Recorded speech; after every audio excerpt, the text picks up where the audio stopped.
About 50 years ago, a wrestler from Uttar Pradesh, Ahmad Raza, came to Delhi to build its roads.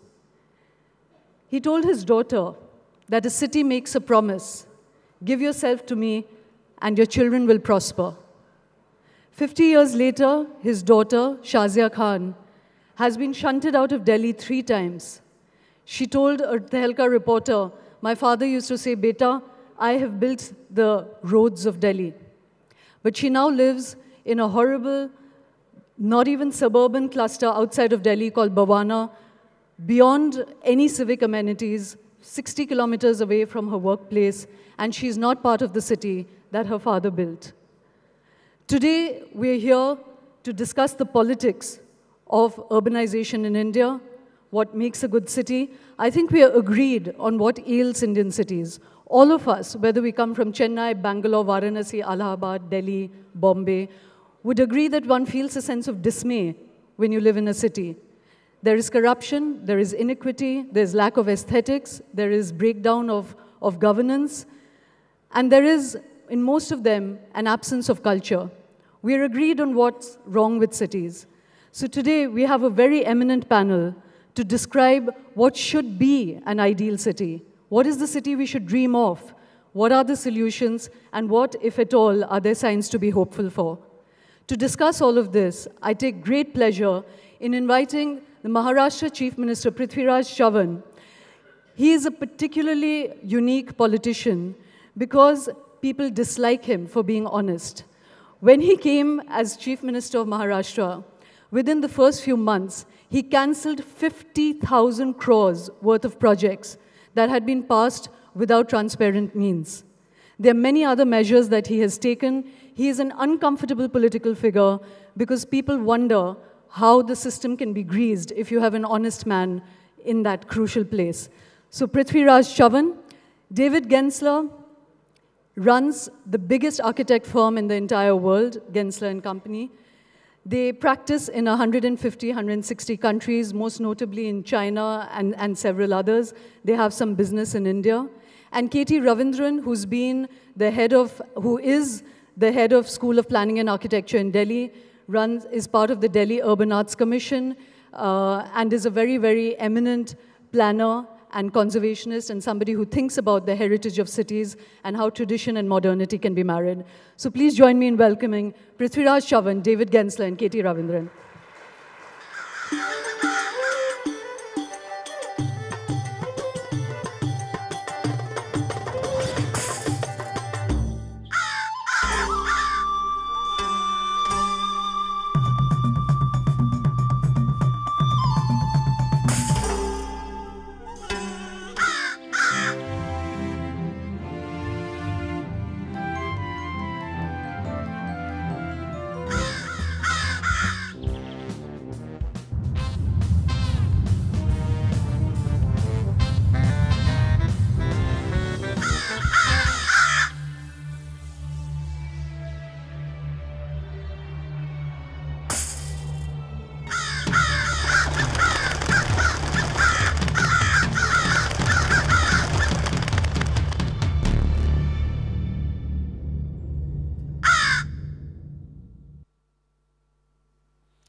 Mr. Chavan, I'd like to start with you.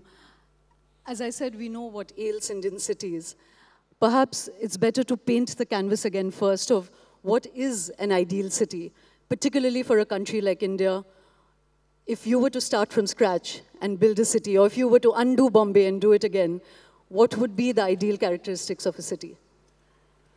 Well, let me confess at the outset that I've been involved with urbanization, planning, and issues about decisions about land use and all that for all of last 2 years. I'm not a trained town planner, I'm not a trained architect also. I'm an engineer by training. But I was put in this chair exactly about 2 years back, and I decided to keep the urban development portfolio with me. And over the last 2 years, it's been a very exciting journey, trying to grapple with the problems of a growing metropolis like Mumbai and lesser degree Thane, Pune, and Nagpur. And I honestly must confess, I only bring experience of Maharashtra. I have very little experience of what other cities have done. I've heard about it. Presentations have been made. And I've interacted with academicians from Mumbai and other areas. So I think, and I can only speak with the problems of Mumbai. So my remarks would necessarily be restricted to what is my personal experience of Maharashtra, particularly Mumbai. We face a huge challenge of urbanization. In Maharashtra, which is, I always say, there are only 11 countries which have a larger population of state of Maharashtra. We would have been 12th had we been a country. We are the size of Mexico, larger than any European country. 46% of the entire population of Maharashtra is today urban. A city of Mumbai and the metropolitan region around Mumbai is about 19 million people. At last count, 2011.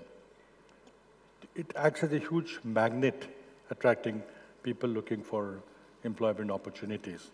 And there's a huge pressure on civic amenities, housing, even drinking water, transportation.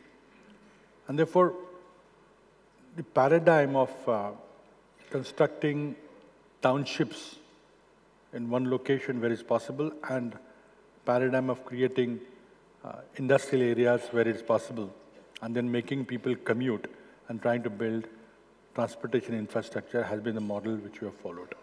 That has to change. There's a huge pressure in all our urban agglomerates, Pune, Nagpur, particularly Thane, of illegal construction, of trying to contain slumification and people migrating into the city. And do you contain this pressure and make cities sustainable with legal enforcement or trying to decongest cities by creating new points, satellite townships and all that? These are the challenges that we face. Obviously, my ideal city planning would be, or a metropolitan town would be, where people do not have to commute, that there are integrated localities created where the economic opportunities exist side by side with social infrastructure and decent, dignified housing. That we've not been able to do. If I can add a few words, pre-91 economic reforms, the government of India decided where a large mega project would come. It would necessarily come in a backward area and the township would get developed there. Post-91, we are left it to market forces. And then obviously market forces will go where maximum profits are there. And so time has come to reorient our thinking, I think. And that's what I think we're all trying to do. No, that's a really important point you've made, that earlier the whole idea of creating cities was that you would create new opportunities in other places. Today we have agglomerations around just the same metropolises, which are already creaking at the seams. So Katie, I'd like to come to you. You speak a lot about humanizing cities. You know, Mr. Chavan has spoken of some of it. And perhaps we can discuss, this session in two halves. One is the city from the point of view of the working classes and the poor, and cities in terms of the rich and the professionals, and how the two must aspire for a sort of common goal. So to begin with, if we stay with the working classes, as Mr. Chavan was saying, that his ideal would be if there were working opportunities and housing within a small radius. Is that at all possible in India? Is that thinking happening at all? And again, what would be further characteristics of a human settlement? Well, I couldn't agree with him more, that the only solution we have for future is of mixed use. We have, actually, India has always been a mixed use country for thousands of years. It's only from the 30s and 40s when we introduced so-called scientific planning that we began to segregate things and divide everything into zones and then see them as cast in stone.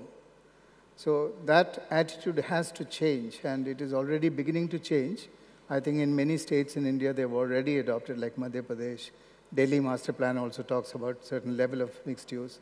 So mixed use is certainly one way to reduce the kind of commuting that he referred to people would have to make to work and back. Not only work, to go to institutions, to go to school, everything. So that mix is a very critical factor. But along with the mix, we have to ensure that for it to be a just city, there has to be the basis, has to be equity, has to be the basis of planning. And that means basically that we should be able to reach amenities and facilities to all the people in the city. And I think till we can house people in reasonably good environments, not just piling them on high-rise buildings without any amenities, but actually housing them in viable environments, unless we are able to do that, unless we are able to arrive at a just city or a city that can talk about equity, I don't think we should be looking at a future for our cities because your fast-burning fuse will be in operation if it doesn't happen. No, in fact, two things, Katie. One is that, as you said, there's a strange government policy of wanting almost maximum urbanization. And if I'm correct, I think we're already at 40 and 50%, and the aim is to get 85% of India into cities. But the cities are not planning for the people at all. So you're pushing them out of the rural hinterland. The city doesn't want to absorb them. And there's a great degree of social unrest that is building up. Delhi, for instance, has 500,000 people coming in every year. And I think there's 10 lakh houses missing, So I want to come back to some of that. But David, first, this idea of dreaming cities, I think pretty much, if one can speak in generalities, almost all of middle-class India dreams of Singapore, Shanghai, Dubai as being the ideal cities for India. You do a lot of work in Shanghai. Is it a good city? Is it the ideal human city? Well, I think that Shanghai is actually a very vibrant city. It's one of the most exciting places that we do work. But it has its problems. One of the things about having an authoritarian government is that you can get ahead of urbanization in a way that you can't in a democracy or I haven't seen governments be able to. They can build the infrastructure and allow demand to follow, as opposed to the challenge of India, which basically is chasing demand and urbanization. And they've been able to accommodate a rate of urbanization that is probably twice the rate of India. There's about 20 million people every year moving from rural environments to urban environments, and here it's closer to 10. So by being able to develop a long-term plan and a vision for infrastructure, whether it's transportation or utilities or services, they've been able to accommodate a much more rapid rate of urbanization. And I think that's a powerful thing. I think Shanghai in many ways is one of the most vibrant cities in the world. If you look at the Middle East, it's a very different model. They have no real underlying demographic demand. In Dubai and Abu Dhabi and the Gulf states, they're trying to convert an oil economy into a future economy that they envision that won't be based on oil. So they're trying to create different kinds of industries, a knowledge economy, by building infrastructure, schools, financial centers that will hopefully draw talent to them. But they have huge problems with immigration because the local population is extremely constrained and small and can't really accommodate the vision they have. So it depends upon the situation, but I think one of the challenges for India is this question of how do they develop a long-term vision for the basic infrastructure required to accommodate the transformation of a rural-based economy to a much more urbanized base. And right now, I don't think that they're meeting that challenge. I think that's the basic struggle we're facing. Mr. Chavan, what David said, that you need a kind of almost autocratic government to be able to do the kind of planning. I think New York and Paris, they took the route of bulldozing down, the unplanned city and brought new cities in their wake. We can't do that in a democracy. And fascinatingly, in the 12th Commission, opposite to an autocratic way of planning, I think the thing is about making it a participatory planning, putting planning in the hands of the people. Is that a good idea? Is it feasible? I think you've just come up with a housing plan in Bombay. How does it work? See, that's the problem, while participatory planning and people-centric planning is always important as a concept. But we face a huge challenge of urban governance, municipal governance. And I would not even say democracy versus a more authoritarian regime. I would put our democracy as a more freewheeling democracy. I mean, this, I mean, I mean the challenge is there are great planners in India. We can get best in the world. It's not difficult, but how do you implement that? And how do you get over the populist decision-making which the elections and the vote bank politics imposes? For example, in 1997, 90, I'm again coming back to Mumbai because that's my experience. I want you to focus on Mumbai. Yeah, because in 1997, the then government, coalition government in Mumbai, announced a policy for making Mumbai slum-free. That time, there were 8 million people living in slums. 0.8 million people, 8 lakh people living in slums. And the government announced that they will give all of them a free house in situ, where they were creating shanty towns or slums. Now, that was a very popular policy, and they thought they could get re-elected. They did not. But it's very difficult for me to reverse that policy. It attracted as a magnet. If you come from any part of this country or outside this country and somehow get into a slum, you're assured to get a free house sooner than later. Today, I have 14.7, almost 1.5 million people officially living in slums. Unofficially, people tell me it's much more than that. Now, I can't reverse the decision of giving a free house and same locality where they're located. These are private lands, these are state government-owned land, there are city government-owned lands, it's a central government-owned lands. How do I reverse that decision? The second challenge is, as I said, urban governance. We work in 3 tiers. There's a national government, there is a state government, which I preside over, and there's a city government. Now, city government has certain powers, and the state government has certain powers. How do you coordinate? And particularly if you get a city government belonging to a different party than this state government, there is a friction. But I think broad parameters of what is good planning can always be introduced. And if we keep few things, I'm particularly concentrating in these large metropolises on 3 themes, and there are many problems. First is, given the position of Mumbai today, and also given the geography of Mumbai, it's a peninsula made by connecting 7 islands historically. And we have put self-restraint, probably rightly so, of not reclaiming even a square meter of land. I say rightly, perhaps because it's difficult to control. We did reclaim some land and there were issues there.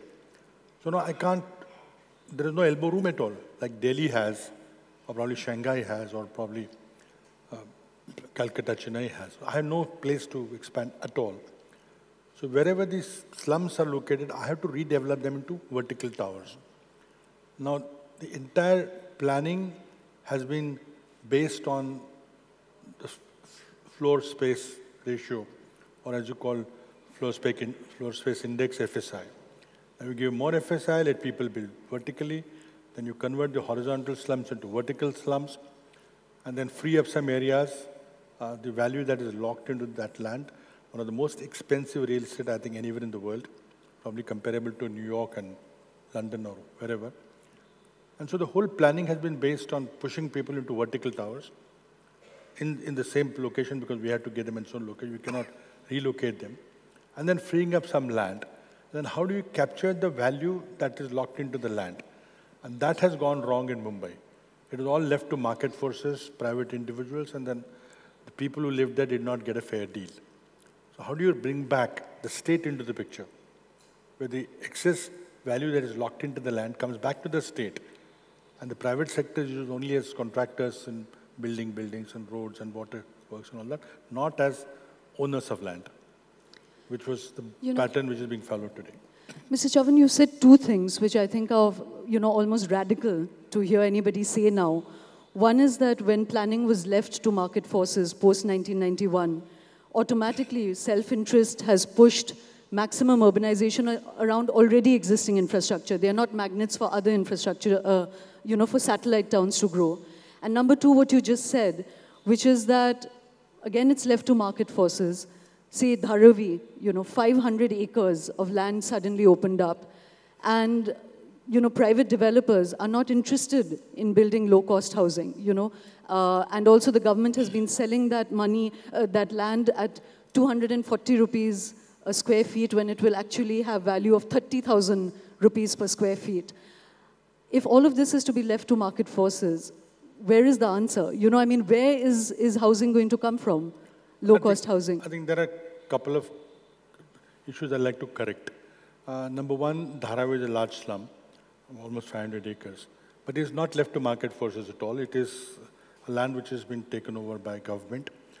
Market forces or the private developers are only involved in developing certain sectors. We divided that into 5 sectors. And we bid out the process of inviting international developers to build various sectors. The process failed. We had to scrap that whole process. And we said, no, we'll do it for the government public housing corporation, which is also a problem. Now, the densification there is so huge that whatever FSI incentives that we are given, that we'll allow people to build tall buildings, even then I don't think whatever illegal migration that has happened into it will be able to locate everybody in the same place. But I will not be able to convince people to move out to area which is 4 or 5 kilometers. So we're grappling with the urban design of that area. Yes, the land value is very expensive. And my challenge is how do you bring back the land value to state so that state then can use that money to build huge public housing. Katie, I just wanted to ask you, just to go back to the Shanghai question, that David said that that is one of the most spectacular cities in the world, and I know you heartily disagree with that. So can you tell us why? Why do you? And can spectacle, large, massive, towering buildings make the soul of a city? Certainly, just the spectacle cannot make a soulful city which can accommodate its people, particularly in a country like India. So I've just been to Shanghai 3 weeks back, and I've seen some of David's buildings also there. Spectacular building. It has a lovely profile. But big buildings don't make a city. In India today, you have this 2 simultaneous processes going on. One is of the corporatization of the city, which is what Shanghai is all about. Basically, it is just investment-driven, large-scale development in which you keep the poor and the countryside people out from the city, and then you just build wonderful spaces, internationally acceptable architecture, and so on, in those spaces. But in India, you have this tension between designing the public place for people and creating the spectacle. It's a reality that we have the corporate sector as a big presence in real estate as well as in our cities. And there has to be a kind of method of providing for that spectacle also to take place. But there is also parallelly the democratization process of planning going on in India. I think in Bombay itself, I think you have just initiated that interaction between the master plan and the people by using NGOs and other, the Urban Design Forum, etc., as intermediaries for interacting with the people. So the plan is being now taken to the people. This exercise has been going on in Delhi in a somewhat warped way, like many things happen in Delhi. It's also a little kind of twisted, in the sense that you make a plan, which is already a legally binding document, then you take it to the people in Delhi and say that this is what you're going to get. And that's called public participation. Whereas in Bombay now, at least they have taken the master plan to the people. And there is that democratization process which is taking very strong root in India as part of the planning process. So there is this creative tension between the corporate image of the city and the public space for people. So I think if we see that over 50% of most of our cities, people are living in either illegal settlements or in slums. I think there is an obligation to actually prioritize the housing for them and housing and workplaces for them as much as we now currently prioritize the corporate segment. Yeah, because a lot of the Maruti unrest happened because the working conditions of the labor, they live in absolutely dismal conditions around a world-class factory, and that is building up. They are part of the city economy, but there's no place in the city for them. That is actually the fuse that is already blown. That is already blown. Is the Maruti factory. And such fuses are plenty in our cities, in different locations. Even in the case of putting people into tall buildings, if you house the urban poor into tall buildings, the lift and the lobby space becomes an extremely dangerous thing. It becomes extremely risky for children, women, and old people because there is no one to man those spaces. And on top of it, they can't even afford to pay for that electricity. So in some cases, the state has to step in and subsidize that for many years to come. I don't know how many years that subsidy can run, of running the lift and the costs of running it. And the social risk remains all the time for children and women who live there. Besides, people who live in slums are used to a kind of a horizontal social networking. That is completely disrupted when people are piled up on top of each other. And the disadvantage that you have when you build very high for low-income housing, I'm not saying that there should be no tall buildings, but I think housing has to be looked at with a different lens altogether. And we need to look at amenities which are provided for them and the kind of approaches and locations for work and their new ways in which they can interact with the growing economies in the city. These have to be designed into housing. Housing is not just about production of houses for people to live in and piling them on top of each other like a box. It's about giving them a living environment. And I think that's a basic obligation in the democratic system which lies with the state. And I would say that between the alternative of giving free houses to people, like you just suggested, sir, and marketizing or monetizing the land, there is another alternative of actually planning to make them part of the financial plan. And that attempt has never been made in India. Nobody has tried to develop a financial model in which the person who is going to occupy the house can, in dribbles, pay back the money. And they have the money to do so. It's not that they don't have the money. We don't have the financial instruments to make that happen. And that has not been explored in our planning. And this is one reason the quick fix solution is like call a developer, ask him to do a big multi-story building with all the poor housed in it, and you monetize the rest of the land. That's an easy quick fix. But that's really not a solution that's socially sustainable. In fact, Katie, two things. One is that the high-rise debate is a very contentious one, and we should come back to it. But also that perhaps I don't, just as a reporter, I don't agree with the fact that the poor cannot pay for their houses or don't want to pay for their houses. I'm saying they can pay, yeah, because and they want to pay. In Yamuna Pushta, when they were pushed out, almost all the slum dwellers said that they already pay to have tenancy, but it's temporary tenancy. And they said, we are willing to pay 30,000, 50,000, pay anything Absolutely. To have that piece of land legitimately. But we'll come back to the high-rise debate, Katie. I just wanted to ask you, David, we've talked about cities through the politics of the poor and the working classes and how important it is. But what about cities for the well-off and the professionals and the rich? Why is it that Indian cities fail even on that count? We are not cultural centers. We are not centers where, if we are historical cities, then we have some culture. But otherwise, we're pretty faceless on that count. So to come back to my question, how do you make cities lively, intellectually lively and vibrant, even for the rich?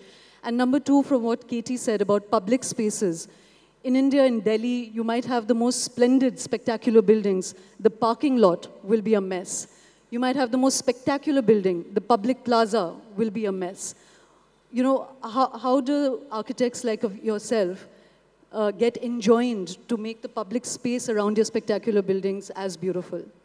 Well, let me say to your point about high-rise public housing, which I agree completely is probably an inappropriate solution in many cases. And the US has tremendous experience with projects housing, which have turned into our own kind of dystopic present-day situation.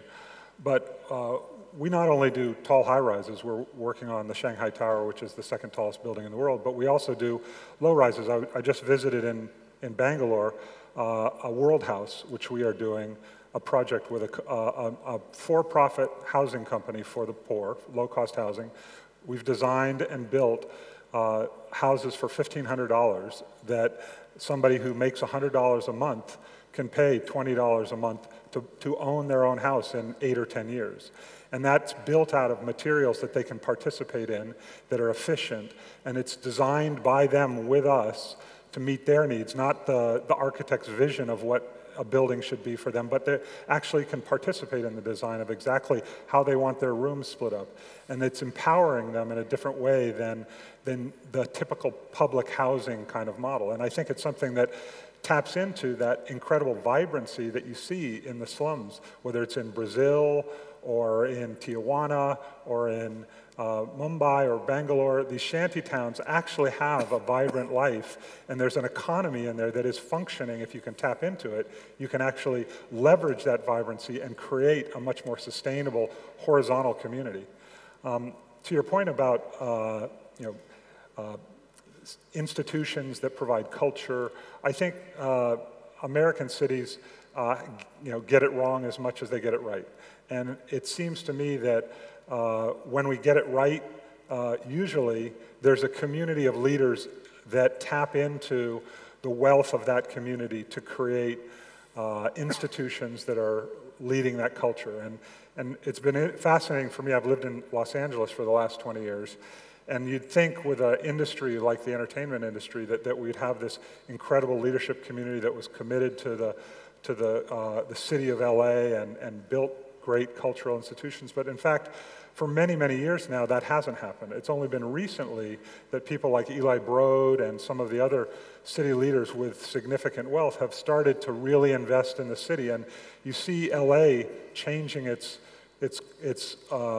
nature from an 8-hour city, which was a very dystopic kind of place in the evenings with not very much going on, to a much more vibrant environment with an entertainment district and a cultural district, and housing is coming back to the city, and we're seeing use conversion and historical preservation happening that is starting to create a real livable city in downtown LA, which when I arrived 20 years ago was nowhere near happening, and it's still probably 10 years off.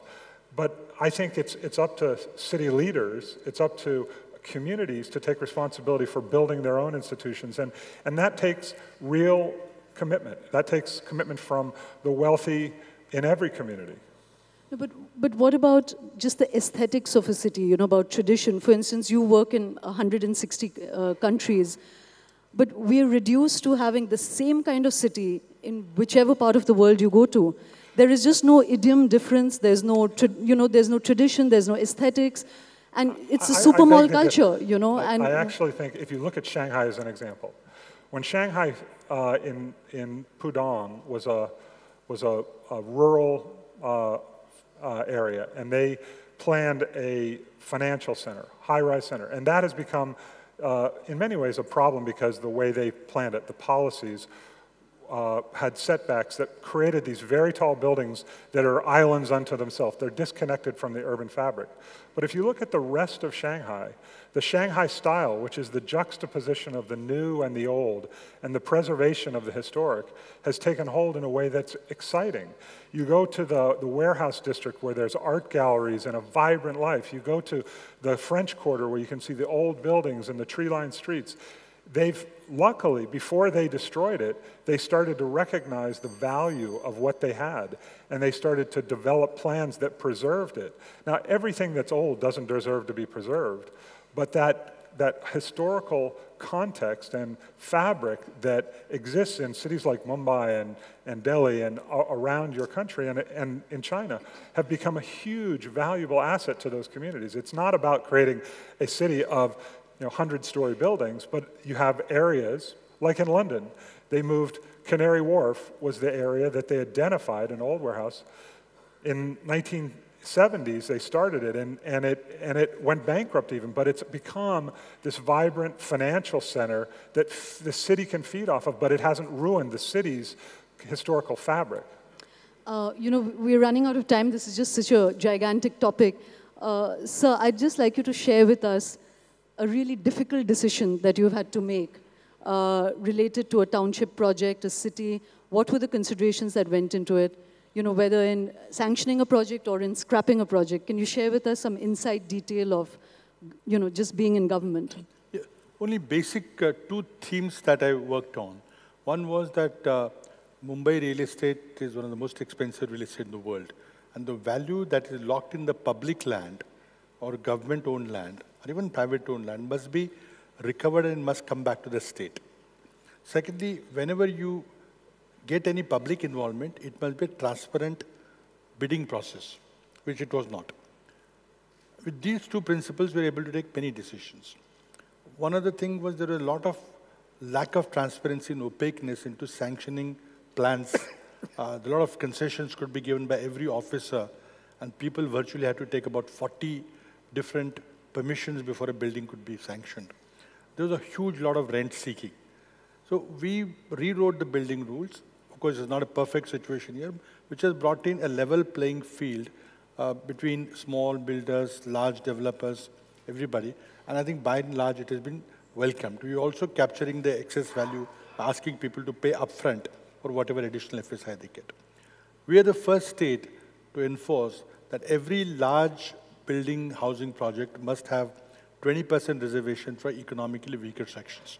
Government will take them over at a construction cost, no profit, no loss, and then hand it over to needy people on a lottery basis. Secondly, we are the first state in the country to have set up a housing regulator for people, private developers who build housing and then allot it to private people. There are a lot of disputes, so we legislated a regulator. My idea of decongesting is we just cannot wish people away. I don't have land. I have constraints like heritage district and what David talked about. We are also extremely concerned about our heritage areas, which are historically, and we're preserving them. You have to go through a committee before you can do any development work, and the committee must certify that the heritage will not be destroyed.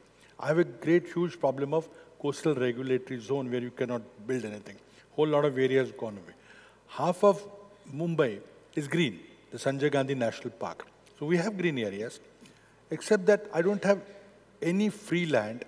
We have time to take a stock of the housing situation, or the slum situation. I've got 37 square kilometers of slums, out of which I can build 24 square kilometers could be built, because others are not buildable reservations.